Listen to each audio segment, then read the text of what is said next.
everyone, PR Timudu of HDFC Bank. HDFC bank ఇప్పుడు భారతదేశంలో అత్యంత విస్తృతమైన ప్రైవేట్ బ్యాంకింగ్ నెట్వర్క్గా ఎదిగింది.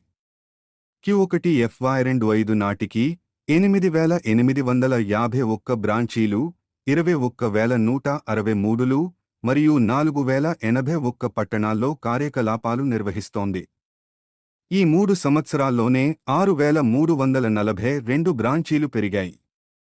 గ్రామీణ మరియు నగర ప్రాంతాల్లో 15,146 వ్యాపార ప్రతినిధులు ప్రజలకు బ్యాంకింగ్ సేవలు అందిస్తున్నారు.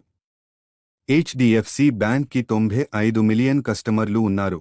ఇది FY22లో 70 మిలియన్ కస్టమర్ల నుండి భారీగా పెరిగింది.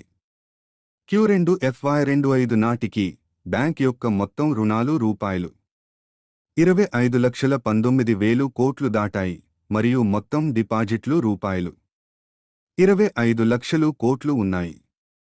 ఈ కాసా నిష్పత్తి బ్యాంక్ యొక్క తక్కువ ఖర్చుతో కూడిన నిధుల ప్రాప్తిని సూచిస్తుంది.